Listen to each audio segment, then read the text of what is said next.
Hi everyone, it's Amber from The Sensible Mama, and since this is the last week of 2016, I thought I'd do a 5 Ways Wednesday on how to make a great New Year's resolution and stick to it.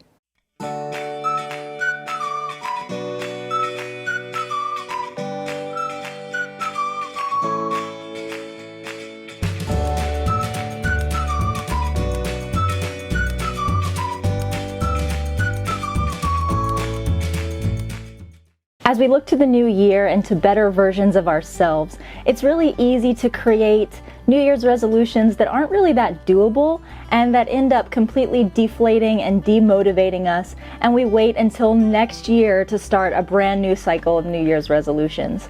So I think it's really important that if we're going to be successful, especially as moms with as much going on as we have, that we are really careful about the kind of resolution that we make, and that we set ourselves up for success so that we know we can achieve the goal that we make at the beginning of the year. So hopefully this will help you come up with a way to set goals for yourself for 2017 that you can be really successful at and really proud of yourself by the end of the year. Tip number 1 is be specific. There's always the temptation at the beginning of the year to make a New Year's resolution like, I'm gonna get in shape this year. The problem with that is it's too ambiguous. How are you ever going to achieve that goal if you don't quantify what fit means to you? Instead, try being really specific when you create your resolution for fitness.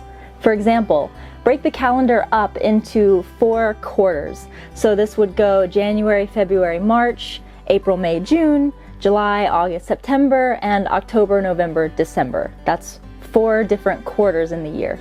And tell yourself that you will lose 5 pounds or 10 pounds or however much you want to lose per quarter. If you're being really specific and having mini goals that lead towards your bigger goal of losing weight or being in shape, it'll help you be more likely to be successful and also avoid some of the deflating factor that happens when you're aiming towards a really lofty goal and it doesn't feel like you're achieving any small sub goals along the way. Number 2, be realistic. Don't create such a lofty goal for yourself that you set yourself up for failure.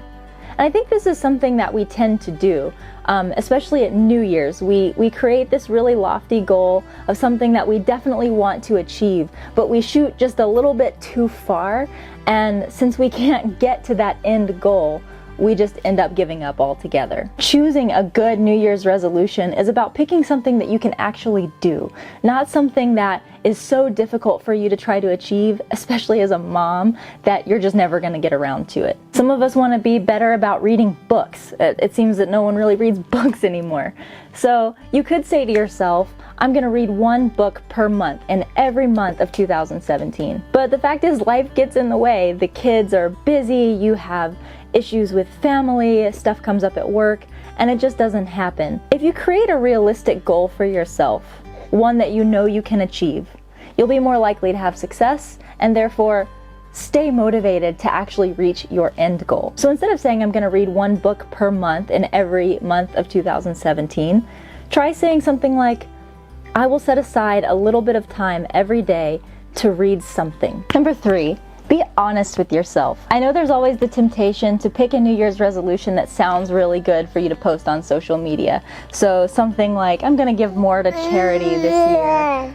Yeah. Or I'm gonna volunteer more. And those are wonderful goals to have. And if that's what you have a heart for, then by all means, make that your New Year's resolution.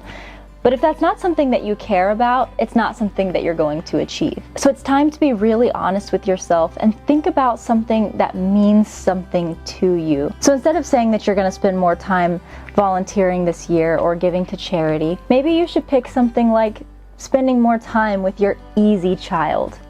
You know, the one who's really easy, never gets into trouble, is always doing the right thing, and who perhaps gets a little neglected as a result. That is one of those great New Year's resolutions that will make you feel good, that you'll know you can keep, and that makes a difference in your own home. Again, that's not to say that doing things outside of the home isn't great. It is, and we all need to be doing that.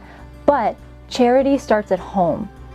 So if there's something in your home that you feel needs working on, start there. Number 4, be equipped. Find out what tools or resources or products or education you're going to need in order to do the thing that you want to do this year. So If your goal is to start a YouTube channel in 2017, you need to start researching what kind of camera you need, what kind of lighting you need, what software you need for your computer. If your goal is to run a marathon this year, start looking for the best kind of running shoes that you might need. Look for coaches who help train people. Search the web for exercise plans that will help you get in shape for the marathon. Spend some time at the beginning of this year educating yourself on all the things that you're going to need to know and have in your possession in order to increase your odds of being successful this year. And number 5 is be accountable. This shouldn't be new to anybody. We've all heard about accountability partners. But as